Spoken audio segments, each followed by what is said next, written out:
fall out all of a sudden. Now I'm a pedophile. Let me explain that.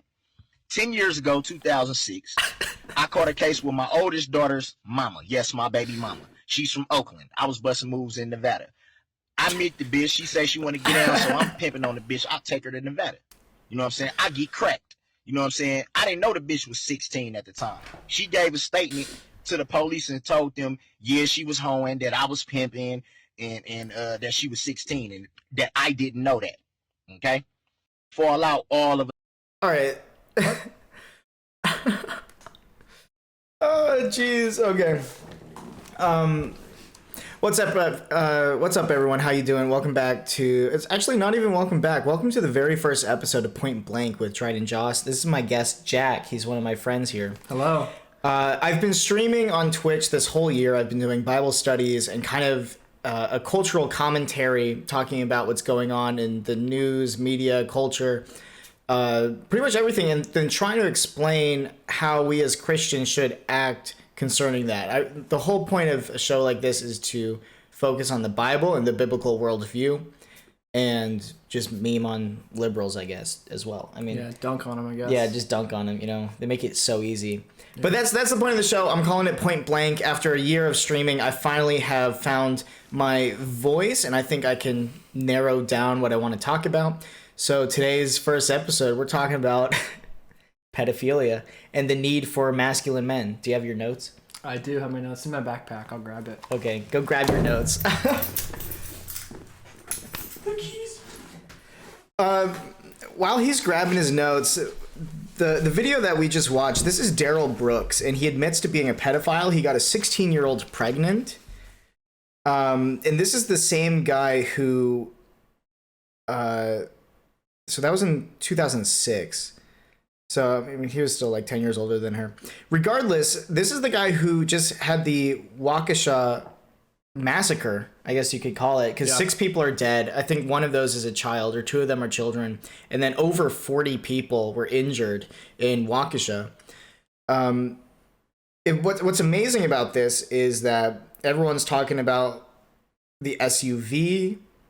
And actually, where we're at right now, no one's talking about this case at all. No one cares. Yeah, it's already been old news, and it's because he's a black man and not a white guy. But we can take a look at his crimes. Let me get those right here. Put them up for him. Yeah. So here's Daryl Brooks is a convicted sex offender. So the suspect in the deadly Christmas parade attack in Waukesha, Wisconsin, is a convicted sex offender who fathered a child with a 15-year-old girl, records show. He was convicted in 2006 for having consensual sex with a teenage girl. Like, it was consensual, but that's a whole... Can they give consent? Can a 16-year-old consent to sex? I mean, that's a whole nother conversation that we'll be talking about later. Yeah. He pleaded guilty and was placed on probation. He was busted in 2016 for failing to register as a sex offender. He was released on bail, failed to show up to court, leading his warrant for another arrest. So he was non-compliant, failed to register as a sex offender, and then there's more. He was arrested in 2016 again, but jumped bail, and then he had a warrant out. So that means he posted bail and then didn't show back up, pretty much? Yeah, basically. He was arrested and charged with 5 counts of intentional homicide on the Sunday attack, which is the Waukesha. Yeah. So the issue with this is we have a kind of a career criminal, pedophile, and he only had $1,000 bail. Yeah. It was a domestic violence charge from November 2nd. Yep. Basically what happened is he allegedly punched the mother of his child, so that girl that he had sex with when she was 15 and had a child with, and then he ran her over with his car. Yep. And then he went to jail, made $1,000 bail, and then immediately made $1,000, because that's not a lot of money for bail. That's not a lot of money at all. I mean, Kyle Rittenhouse was like, what, $1 million? I mean, it's ridiculous. $1,000 for a pedophile, and then he immediately goes and kills 6 people and injures 40 other people. And the left doesn't say anything. Leftist media doesn't say anything. No one cares. This reminds me of Mark Ruffalo, how he is not praising Joseph Rosenbaum, not even alleged, but actual sex offender. Here's Joseph Rosenbaum. We know him. He's the guy that Kyle Rittenhouse killed in self-defense. Joseph Rittenbaum, sex offender in 2002. Right here, the victims were 5 boys ranging in ages from 9 to 11 years old. 5 different boys, child molestation, inappropriate sexual activity, and then I believe it was also, including anal rape. Yeah. Right there. So this guy is despicable. Obviously, Kyle didn't know that when he was defending himself from him. Mm-hmm. So it's not like Kyle did us a favor, but in the end, he did do us a little bit of a favor. Anyway, so Mark Ruffalo says, we come together to mourn the lives lost to the same racist system that devalues black lives and devalued the lives of Anthony and JoJo. 5-time reigning champ, little boy rapist, JoJo. Yeah. Who says that? Mark Ruffalo. Crazy elitist leftist. And it's just amazing. The system that devalues black lives. Meanwhile, Daryl is kind of off scot-free right now.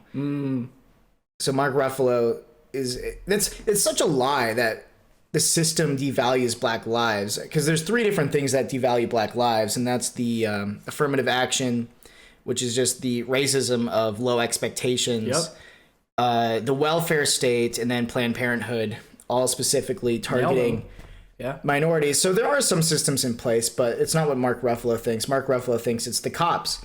But this cop here says, $1,000 bail was a little bit too low. Wow. A life of crime. Yeah. So I want to know why he calls that guy JoJo.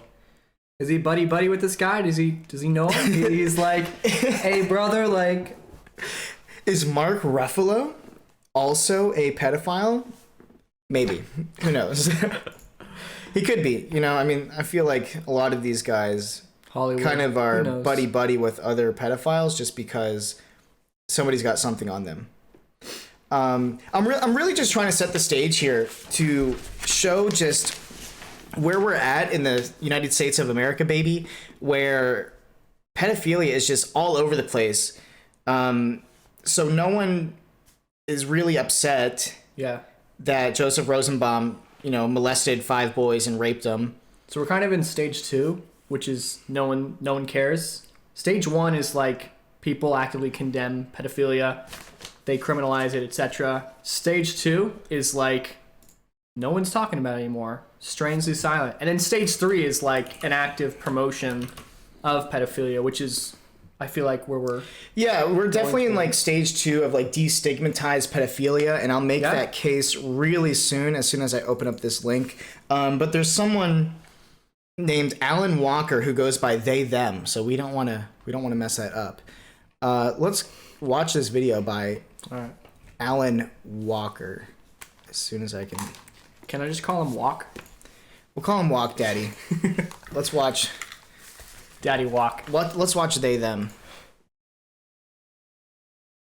Term minor attracted person or MAP in the title and throughout the book for multiple reasons. First of all, because I think it's important to use terminology for groups that members of that group want others to use for them. And MAP advocacy groups like Before You Act have advocated for use of the term MAP. They've advocated for it primarily because it's less stigmatizing than other terms like pedophile. So, what? I have a first question. Yeah, what's your question? Was that a man or a woman? And was that person Asian, Hispanic, white? I can't tell. Just the blend of everything is so... that's where we're at in culture, where first of all, you get in trouble for asking if for someone's sex, what they are, a guy or a girl. Yep. And I see people all the time in commercials, just around just at places, in stores. I see people where I'm like, what the heck are you? Yeah. You don't look like any normal thing. It's so weird. Because believe it or not, I do treat you differently based on if you're a man or a woman. Yeah, which I think is normal. I mean, that's like the proper That's just normal. I can't even explain how normal that is. I'm really trying to set the stage here. So we have Joseph Rosenbaum, oh no, he's dead, even though he was assaulting a child, another minor. Ooh. Kyle was a minor at the time. Right? Yeah. We have Daryl Brooks, who is not even alleged, but he pleaded guilty to being a pedophile. We have this Alan Walker, who goes by they, them, and they want to use the term minor attracted person because it sounds better than pedophile. And I think the logic for why they do this, which is actually really disgusting, the logic is not every minor attracted person, not every pedophile acts on it. Sure. Just like lust, homosexual lust, heterosexual lust, we all have a sinful nature, a sinful desire. Yeah. That we don't act on most of the time. Yeah. What were you going to say, though? I was just going to say, it's like,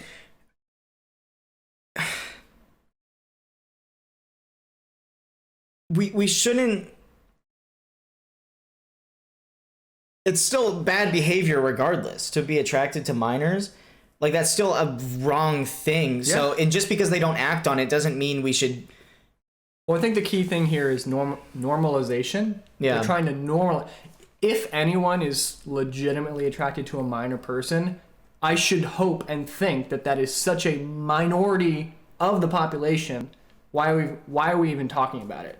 Yeah. I mean, that should be between yourself and a biblical counselor, if anything. It's kind of like how homosexuality used to be like 2%. 2%. Now it's what, like 30, 40%? And now for supposedly millennials and Gen Z, they say it's upwards of 40% consider themselves. It's cool to be gay. But it's trending. It's trending. Yeah. It's because for years we've had the 2%, always the 2%, which is such a actual small minority. But yeah, so Alan Walker actually has been fired from their position at Old Dominion University, which is so close to. I don't know what they are. I don't know what they are. I have to say they are. Yeah. They answered it. They answered it for us. With they them? Yeah. Yeah.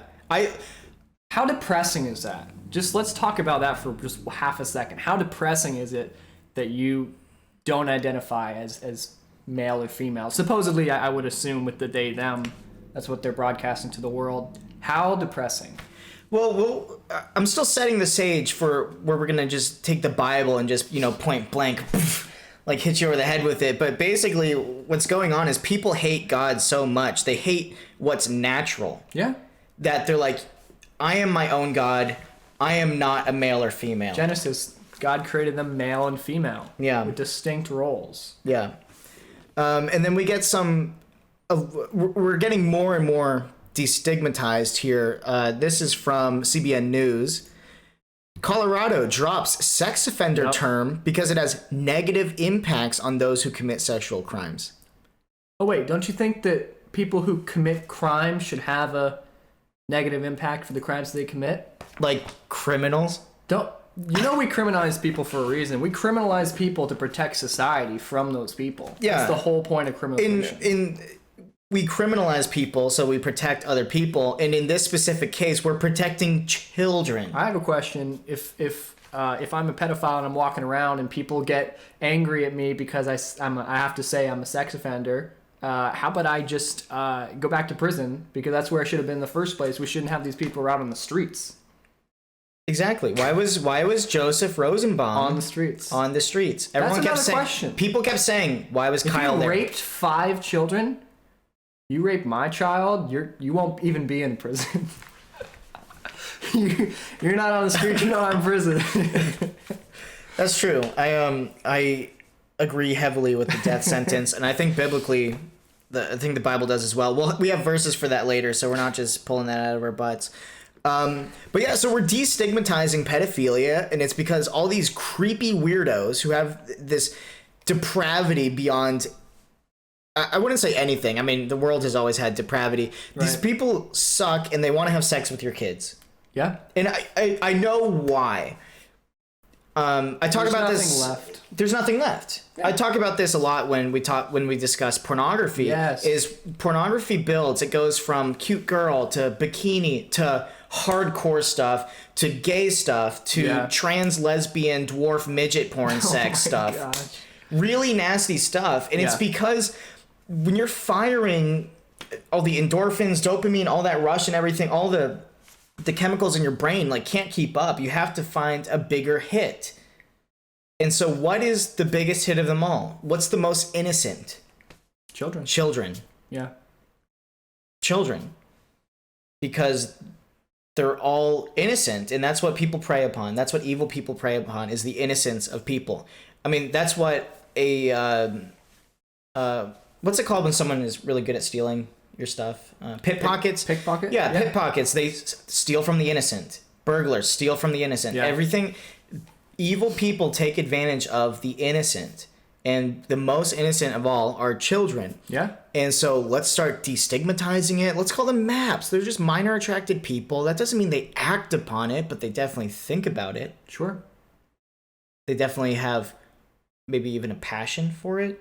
Maybe it starts becoming more and more. That's the whole point, is when you normalize something, when you talk about it, not just saying, hey, this is a problem if it really is a problem, but you're presenting it not even in a negative light, but in a neutral or even a positive light. It becomes a problem, because whenever you promote that and normalize it, you're automatically going to cause more people to start thinking about that again in either a neutral or even a positive way.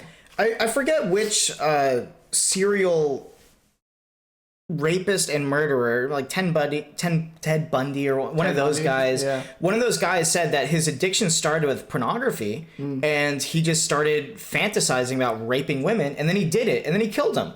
And it's like, we'll discuss this later, of course, but it says in James 1 that we tempt ourselves. Yeah. Our own passions lead us to sin. Pornography is a gateway drug to sexual sin in general. Yeah, obviously, definitely. Lust and pornography go hand in hand. Yeah.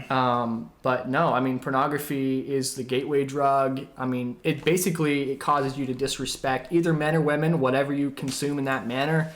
It causes you to basically act in a selfish way. You're not respecting other people. I think pornography, there's no innocent pornography. Even if someone is consensually putting themselves on the internet in a scandalous way, they're still being being robbed of their dignity, whether they know it or not. Yeah. I mean, pornography is entirely selfish, and that's a little bit, that'll be a different episode, of course, but that's where things really stem from. And so we have this destigmatization, we have the MAPS, minor attracted person, we also have let's drop the sex offender term because it has negative impacts. I'm sorry, like, who cares about the negative impacts on a criminal? Yeah. They made that decision, they made that choice, they chose that for themselves. I mean, the Bible talks a lot about how, especially when you're reading Leviticus, it's basically you get stoned for murdering someone, raping someone, having sex with your sister, whatever it is, you get stoned for that. And I think that there's specific cases where people do something so evil that they give up their humanity. Yeah, believe it or not, there are levels to corporate punishment. Yeah. A lot of I would say more infantile Christians will say all sin's equal, and it's like, no, there's not. There's all sin is damning. There's literally verses where God says, "These are the sins I hate the most." Yes. Yeah. I mean, I think that's in Proverbs. I need to look it up, but there's literal verses. Yeah. Like a lying tongue or all that sort of thing. God especially hates partiality and hypocrisy. So we have MAP, we have dropping the sex offender term, and then we have just these sick perverts. You throwing it up? Yeah. Yeah. Because I've got a bunch of angry right-wing reactionaries saying being a pedophile is wrong and not natural. I'm simply asking they back up their claims. Thus far, not a single one can. So I have a question. Do we take this guy seriously or not? Look at his profile picture. I mean, I don't take him seriously. I don't believe the fact that no one's provided a single argument, number one. But maybe they haven't. I think he's probably just like too retarded to like actually consider it a good argument. I mean, yeah. I mean, because I run into this a lot. I mean, making my videos, making my TikToks, doing what I do online. There's so many people are like, source, bro. I'm like, Yeah. I'm like, I read books. What do you mean, I'll provide a source, give me a few minutes. I'm not talking out of my butt. Yeah, exactly. People have become so obsessed with sources. And I guarantee you, Source, bro, source. 99% of people, if you give them the source, they won't even read it. Or they'll read the headline. No. What happened when I was a little bit more innocent and inclined to actually try to give a source, I would give someone a source and they'd say, well, the sample size for this was only 1,200 people. And you try to, it's like, oh my gosh. So I have a source that's just not good enough for you. And it's because they're not going to change their mind. Yeah. They're not. People who say, oh, I have an open mind. No, they're not. That's a bunch of BS. They're not open-minded at all. And so you have this guy, Josh, who obviously wants to, he's a pedophile, I guess, or something. And or at least supporting in a neutral way. Probably wants to watch child porn or something like Vosh. That's another guy who said that there's nothing morally wrong with child pornography. But I think it can be as easily described as taking advantage of someone is morally wrong. I would argue a child cannot make the wise decision. No. And I think that goes all the way to 18. You say like, oh, well, what's the difference between a 12-year-old and an 18-year-old? Like 18-year-olds can do pornography. I think they're still too young to make a wise decision about that. I think they get caught up in all the money. And if you look at things biblically, there's a verse in the Bible that says specifically, when two people are married, a man will leave his father and mother and cling to his wife. Yeah, we talk about that later. Basically talking about the fact that even a man, not even women in this situation, leave their father and mother. Yeah. Where even if they're not physically in the home at that point, they are under the authority in a sense. It moves from, childlike obedience, right? In the Ten Commandments, children obey your parents in the Lord, for this is right and pleasing the Lord, to a respect, a reverence. It moves into that point. Like you should still, it moves into the elders where you respect. There's a realm of authority that you have towards not only your elders, but your parents specifically. Mm-hmm. And for sure, 12 years old. And once, those upper limits of the teens, there's still some realm of authority that you're underneath to your parents. Yeah, and we'll discuss that a little bit later because right now we're talking about just how bad things are and what I think, and I guess we can start getting there now. What I think the best way to solve all this. I've been wanting to jump in with the Bible verses. Yeah, I know. I think the best way to start solving pedophilia, crime, broken homes is strong fathers in the home. That's it. Yeah. Back that up. Where's your source? I'll back it up. Source, man. I just want to show you one more really gross guy. This right here is the enemy.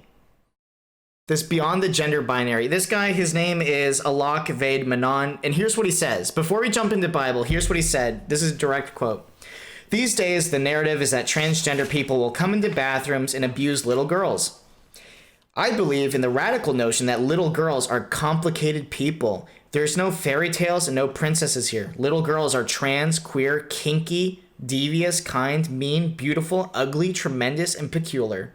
Your kids aren't as straight and narrow as you think they are. Like everybody else, I've been a cute little girl. Wait, what? Wait, pull up one of those pictures. Why don't I just pull up literally any photo of this guy? Oh my gosh. In what universe was he a cute little girl? Okay. Bro, I don't like. Oh my goodness. Okay, that's enough. I can't. No. Armpit hair. Zoom I can't. On that. No, I can't zoom. Okay, so we can go into the Bible. Click away verses from now. that screen. For yeah, you don't want to see that. I screen. don't want to see it on my mouth. Yeah. So now I want to build back up. Now that we've been roaming around the rubble. Yeah, our brains are just. I can't talk. Okay. Fathers. So, here's how we can counter fathers. Also, that verse that I mentioned earlier, Luke 17 verse 2 says, "It's better for him if a millstone was hung around his neck and he were cast into the sea than he should cause one of these little ones to sin." Yeah. Even just causing one to sin. What is sin? Missing the mark. Doing something that is against God's wishes. So we know what sin is because God told us in the Bible, right? Mm-hmm. And also we can see his character and see what's opposite of that. Yeah. So what would pedophilia fall into sin? Obviously, I'm being a devil's advocate. Yes, 100%. Why? Because biblically, the only way that you can have sex in a right way under God is with a man and a woman who are married. And I say married because even if they have like a certificate or something, it's a public announcement. I will cling to this woman for the rest of my life. It's not only an announcement, it's a vow. It's a covenant. Yeah, a covenant and a vow. And you're clinging, but it's public. It's supposed to be a public thing where other people can hold you accountable. You know, you start saying like, oh, maybe I want to get a divorce. Excuse me? You made a vow. Yeah. That's how it should be. Yeah. So yeah, biblically, sex is between only a husband and a wife. So if you want to have sex with the child, you would have to marry that child, which means a full-on supporting the child, but also Wait a second. Biblically, if you want to marry someone, what are we told that we have to do? You have to be able to leave your parents. Right. What does that look like? Well, it looks like a man who is independent from his parents, he is eligible to marry a woman as long as he can support her. So you're saying there's eligibility to to be able to marry and be able to have righteous sex. Yes. Moral, God-honoring sex. Mm-hmm. Definitely. But what you have to ask is like, well, then you say, well, why can't an independent man just have sex with with his child's wife? You know, what's the matter with that? And I think that's a problem because it's one of those things where it's so obvious we don't really even have to discuss it. But because I will discuss it, children belong to their parents. Yeah. They belong to the Lord, but they belong to the parents' supervision. So a father, I don't think he morally can just give up his daughter to anybody. You know? Like, does that 30-year-old guy, pedophile, really have your 14-year-old daughter's best interest in mind? No. A good father would say, nah. Wait, you're telling me the 34-year-old isn't a father himself yet? He should be at that age. If he's a pedophile, he should be somewhere else. Okay. Let's keep going here. But yeah, so biblical definition of marriage is mature people who could be independent of their parents. The man has to be able to support his wife. And because children are not capable of providing for themselves, that's what fathers and mothers are for. As we read in Ephesians 6:1-4, children, obey your parents in the Lord, for this is right. Honor your father and your mother. Yep. This is the first commandment with a promise, that it may go well with you and that you may live long in the land. Fathers, do not provoke your children to anger, but bring them up in discipline and instruction of the Lord. Now, here's something that's really important. It says, fathers, do not provoke your children to anger. Fathers, bring them up in discipline and instruction of the Lord. That's on purpose. Yeah. God is a father. Fathers are very important. That's a gender role. It is a gender role, which is very biblical. Amen. But I'm going to pull up this here.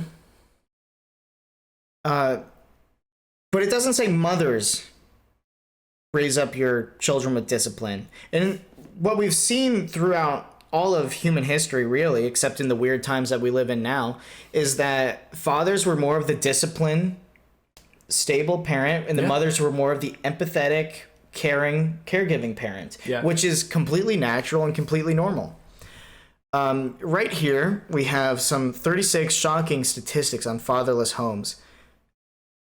And this was shocking to me. I mean, I had seen this for, do you want to read them out loud? The ones I'll read I them wrote out down? loud, absolutely. Oh, like 1 through 5? Yeah, read them all. All right, here we go. The importance of fathers and his shocking statistics. Here's number 1. 85% of youth who are currently in prison grew up in a fatherless home. 85% of youth in prison had no dad. Yeah. I'll continue the shocking statistics. Number 3, 39% of students in the United States, so students in the United States, from the first grade to their senior in high school, do not have a father at home. Children without a father are 4 times more likely to be living in poverty than children with a father. That's a big thing because we keep having this. We need to help poor people. We need to help poor people. How about we promote fatherhood? Yes. Get rid of the welfare state, which is basically Sure. not man and wife, but government and wife. Individual, yeah, based. Let's start promoting fatherhood. So that's crazy. If I go to school, 40% of my classmates, most likely Don't have a dad. don't have a dad. That's crazy.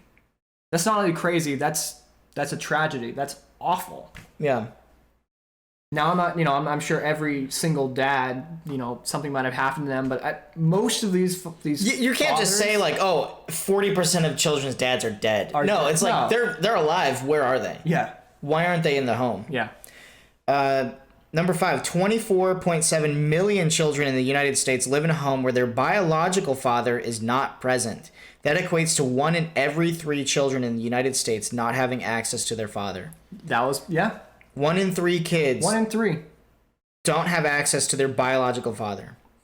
No wonder our world is so messed up. United States specifically in this case. No wonder our culture is trash. Yeah. When people say where are the fathers, where are the men, they're not here. Mm-hmm.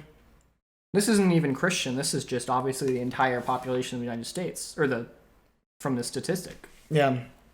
Number 9, children who live in a single-parent home are more than 2 times likely to commit suicide than children in a 2-parent home.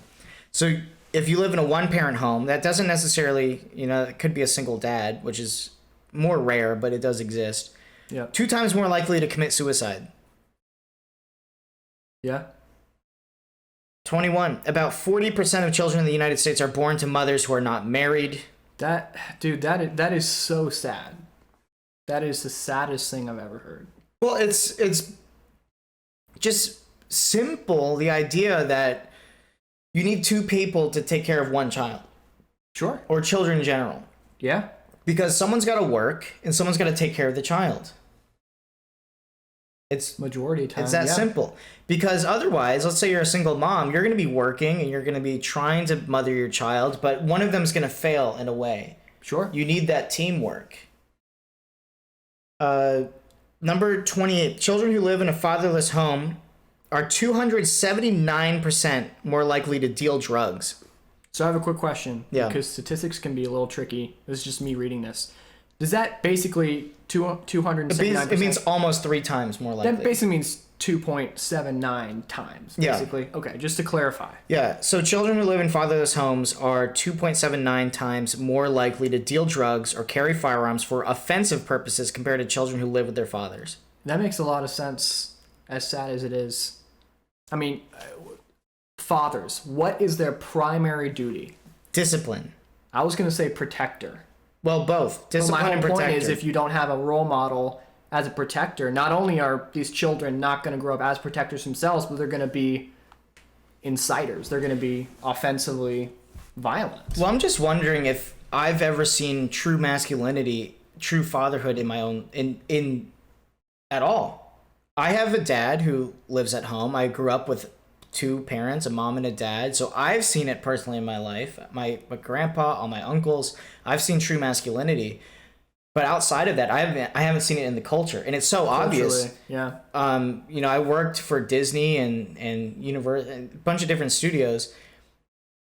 And you watch Disney, you watch all these movies, all these TV shows. It's always the dumb dad or just no dad. Yeah. And a single mom who runs the show. Oh, you're talking about Disney films when the parents always die? It's probably both the parents. Yeah, exactly. The orphan kid, every Disney plot. Yeah. But just, it's in our media is the lack of fathers. I mean, what's the last movie you've seen that had a good father that wasn't just like a cold-hearted jerk who's an alcoholic? And Taken, probably. I guess Taken. He was a good dad.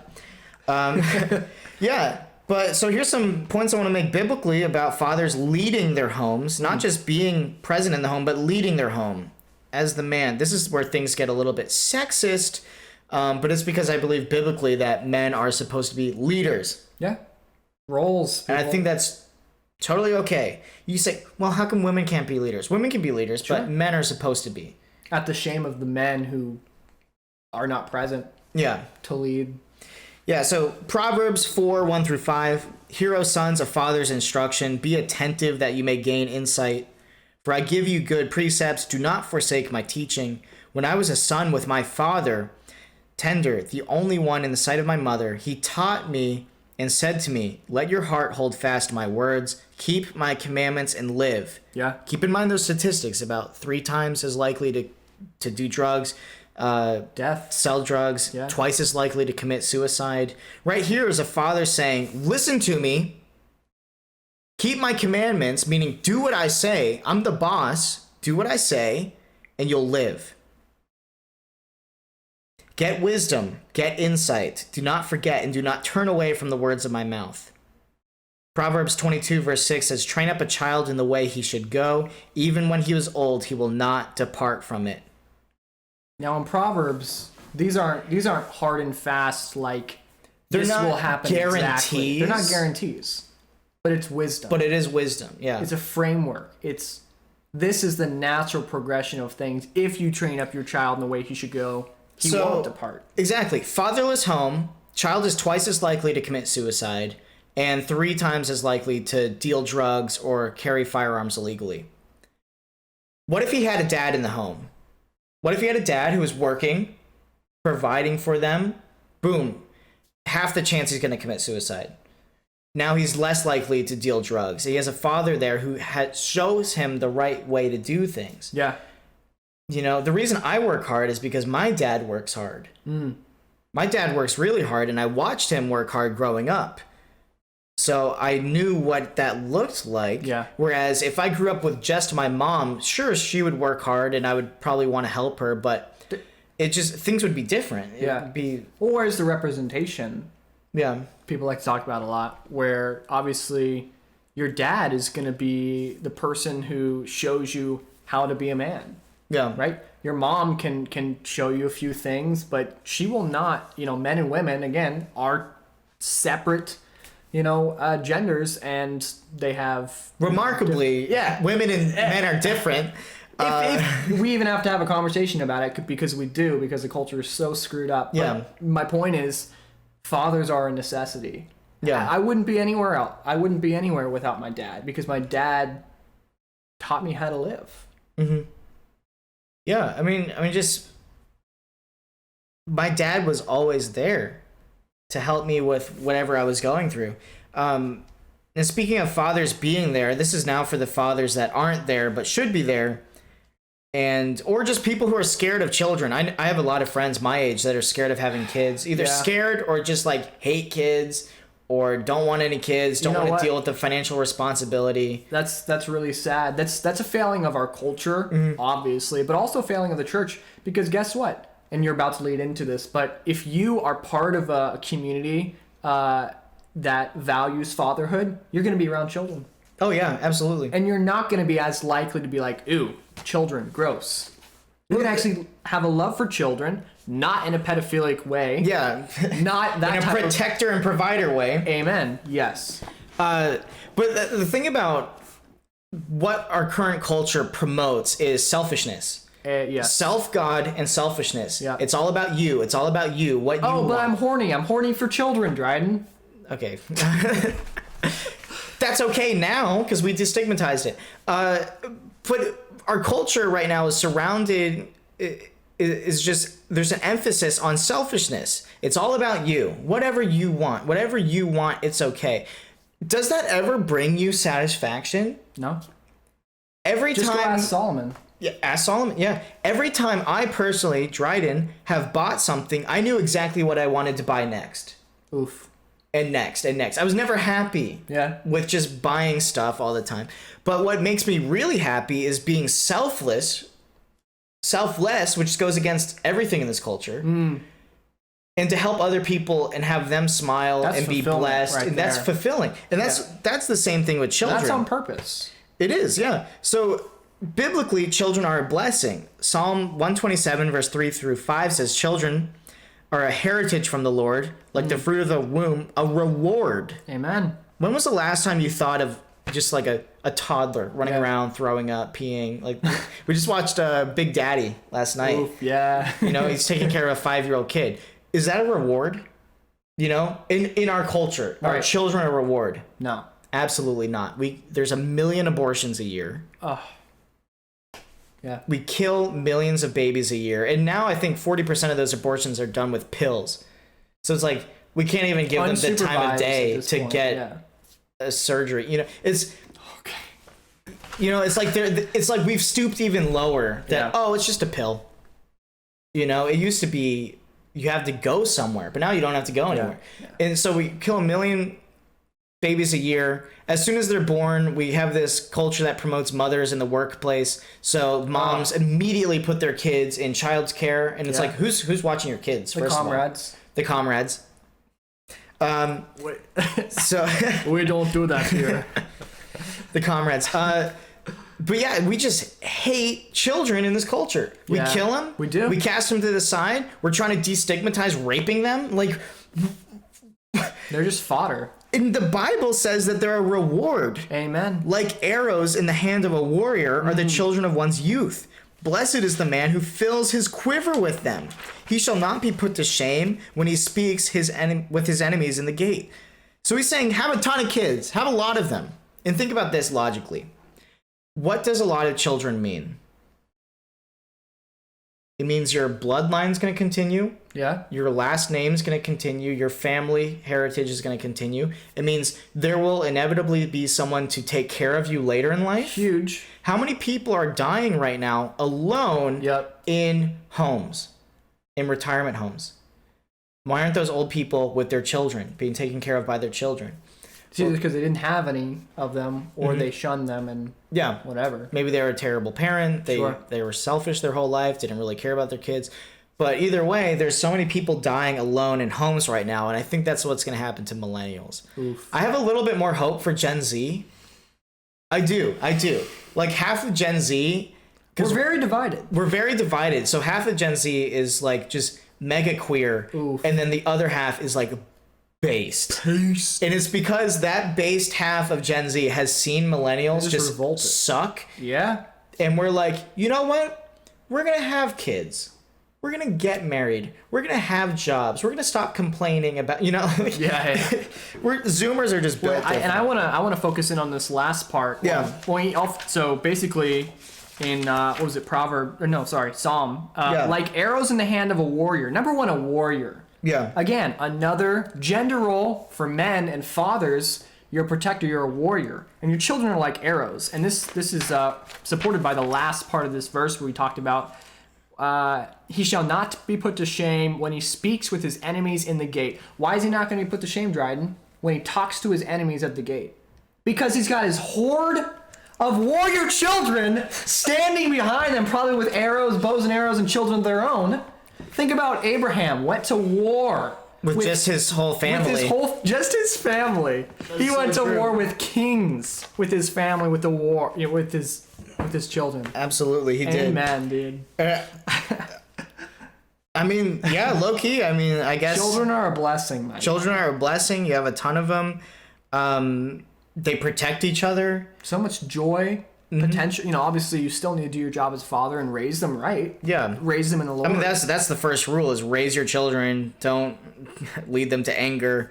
Don't allow them yeah. to be raped by the pedophiles of our age. Yeah. Is obviously number one. That's number one. And that's why this is episode number 1 where we're talking about pedophilia and the need for fathers, because I'm sick of just pedophilia just all over the news. Yeah. Like, oh, maps, minor attracted. It's like, okay. Where are the fathers? Where's the millstones? Where the hell is... Better for the millstone to be around. Noah, get the boat. Noah, get the boat. Get the millstones. Michael, sound the trumpet. Gabriel. But yeah, judgment. So I'm making the points that biblically fathers should be leading their homes. Biblically, children are a blessing. Biblically, if you're anxious about this, God helps us manage the home. We don't worry about anything. Joshua 9. Be anxious for nothing. Yeah. Is another verse. Yeah. Yeah, that's Matthew 6. And then Philippians 4 says, be anxious for nothing. Joshua 1:9. This is where we get just based. Have I not commanded you? Be strong and courageous. Do not be frightened. Do not be dismayed. For the Lord your God is with you wherever you go. Another name for Jesus is Emmanuel, which literally means God with us. us. Yeah. 1 Corinthians 16:13. This is just, people really need to hear this verse specifically.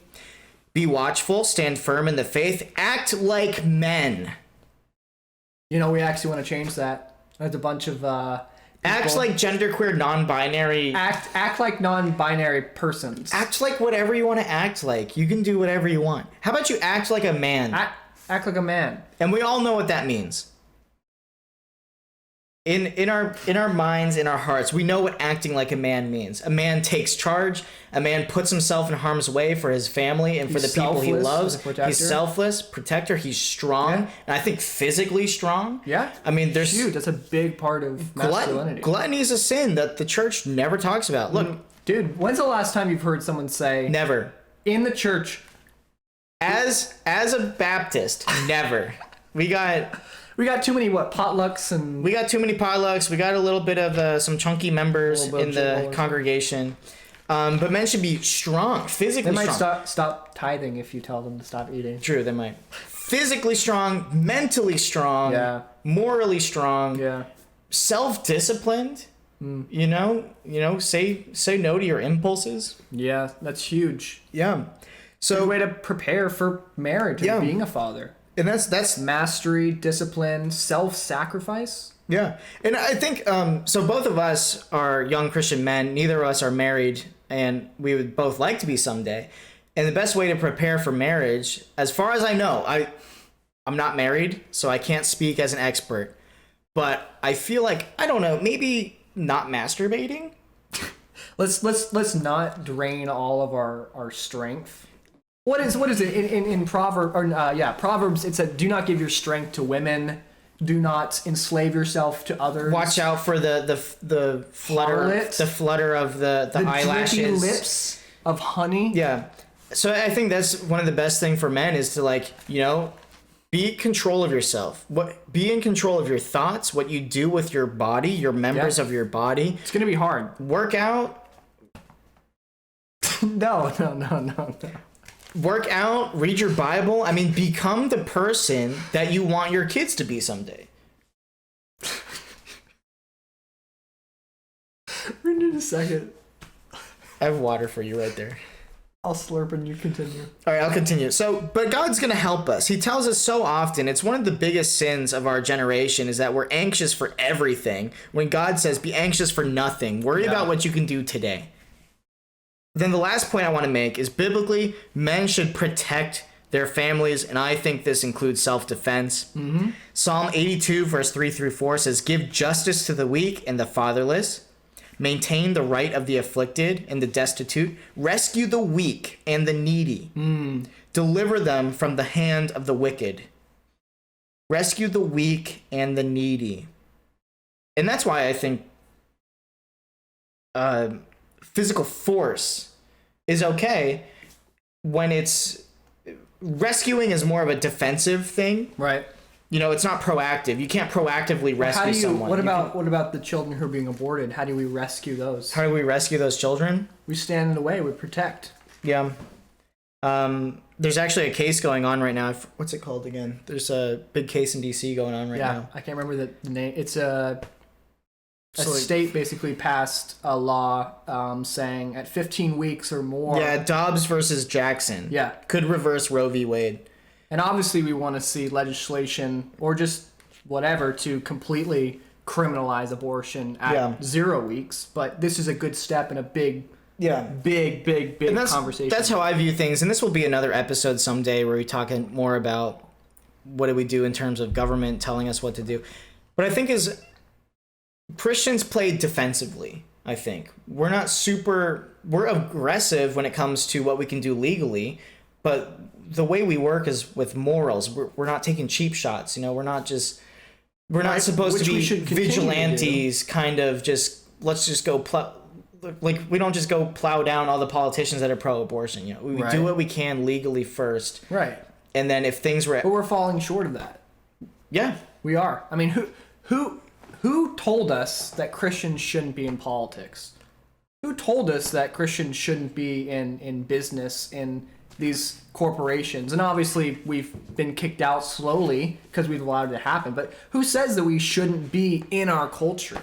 I don't know. That actually frustrates me the most is when I hear Christians that don't even vote. Well, we're called to be persecuted. Paul tells us to be persecuted. We should lay down and allow, like, please persecute me. Yeah. No. I think Christians shouldn't be persecuted simply because they're a Christian. Christians should be persecuted because they're following Jesus so closely that the world hates them. No way Paul would tell people to ask for persecution. That's what our culture Paul is. wasn't just chilling it either. He was telling people that they were sinners in need of a savior. Yeah. That's why you get stoned like Paul was the first time. You get persecuted because you're standing up for what's right and you're living a godly life. So we need to stand up for what's right and then be persecuted for it. So that's Psalm 82, 3-4. Ephesians 5:11 says, "Take no part in the unfruitful works of darkness, but instead expose them." And that's something that we can do on this show. Sure. That's something that you can do on social media. That's something you could do in your community with your friends, to your family. Expose evil. Amen. Talk about the evil that's going on and why it's wrong biblically, and then condemn it. Condemn it, mock it, yeah. 1 Timothy 5:8 says, "But if anyone does not provide for his relatives, and especially for the members of his household, he's denied the faith and worse, an unbeliever." Wow. So wouldn't you think that walking away from your family would be not providing for your relatives if you left the mother of your child? You're worse than an unbeliever. Yeah. That's one of the worst sins a father can commit, is just leaving his family. Yeah. Especially the mother, which is, I forget which verse it is, but talks about how men are the weak vessel and women are the weaker vessel. That means like actually physically weaker. Yeah, it was something in Peter, I think, yeah. Yeah, so all I can say is that there's always going to be hope. We will eventually mock and ridicule all the pedophiles until they're put in prison, or we find some millstones and start producing those and tie them around them. Yeah. But there's hope for the future. So there's if always someone wants hope. to get in the granite business, Yeah. in the rock industry, and just start production, that'd be great. Any granite drillers, please hit us up. We'd like to invest. Invest. But yeah, so there is hope for the future, and that's because we're Christians. Christians always have hope. We're not these nihilistic just beings that are like, there's no hope. These guys are sick. But there is hope. Being a father is going to be tough. I have never been a father. I can't say it's going to be tough, but every father I've ever known has said it's tough. Yeah, that's fair. But Christ helps us along the way, along with our wife and our community. The act of being a father is to deny yourself and to sacrifice for your children. This is selfless. This may seem difficult because it is. Yeah. But it's going to bring a greater reward than anything else this earth has to offer. Even though you're going to be hands-on, protecting your children, disciplining them, training them in righteousness to do what's right, 24/7.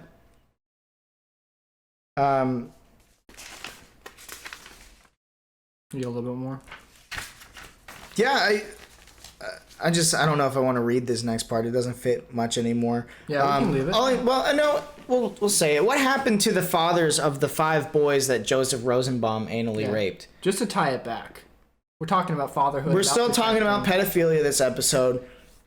Joseph Rosenbaum raped 5 little boys. Where were those dads protecting their son? 40% of them probably weren't even there. Yeah, 40% of those children don't even have fathers in the home, so it doesn't matter. But now that those 5 boys have been sexually molested in such a graphic way, and the percentage that 40% of them probably don't have a dad anyway, so that's like 2 of them.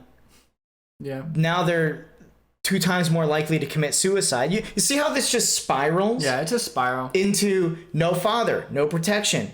Now you're molested. Now you're more likely to either steal drugs and have firearms, or twice as likely to commit suicide. So what's the call to action, Dryden? We stick to that one verse, Ephesians 5:11, expose the darkness. Stand firm in the faith, act like men. Be strong, protect your family. Yeah. If you're already father, you have it laid out to you to be a protector, and it's gonna be really, really difficult. Yeah. And if you're not, same thing. So, self-discipline, selflessness. I'll also end with this a little bit too, is if you're not married, and this again is just something I've learned myself, not being married, if you don't have a wife to pour into and take care of in a family, you should be focused on your other family, which is your siblings, your parents, your grandparents. Just because you're single doesn't mean that you don't have a commitment to your family. We saw in the earlier verse, standing at the gates and, basically, having arrows in your quiver. I mean, you're part of your family until you get married. And, there's still a relationship there when you do get married. But when you're single, you still have a commitment to family. Yeah. We're still to respect our parents. Yeah. I think we have a duty to our brothers and sisters to be there for them and help them. Yeah. And especially if you're a Christian, stir your family towards the faith. Yeah. If you're in a home and you don't have a father, but you're a male in the home, doesn't mean you're gonna be the father, obviously, but you can model what a father should be, and you look at the Bible and you look at the church and other godly men. If you're in a family and you're a male without a father, you can be that father figure and an older brother to promote that. Yeah, and if you right now are listening to this and you don't have a father in the home, I highly suggest go to a good church and find a masculine, just find a good man that you can model your life after. Find a guy who's solid, has one wife. Find a father. Find someone who already has a ton of kids, has kids, and then either in or out of the home. Yeah, but someone who knows. You need a masculine figure in your life to become more masculine. Now, would you recommend that for women as well? And how does that work? Along the same line, meaning women needing fathers, right? I would say, yeah. Yeah.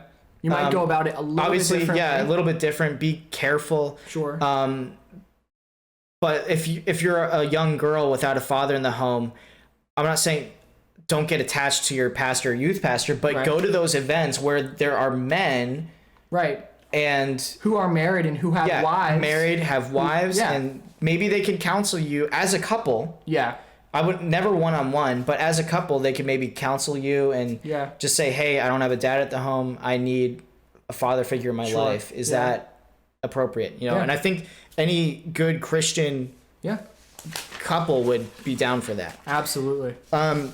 Last thing I want to say is all these elitist pedophiles, first of all, step off. Second of all, we're done with it. Third of all, we're not going to listen to you. Yeah. You cannot destigmatize pedophilia because we're smart. The American public is smart, and you just keep distracting us with random things, and it's not going to work. Colossians 2:8 says, see to it that no one takes you captive by philosophy and empty deceit, according to human tradition, according to elemental spirits of the world, and not according to Christ.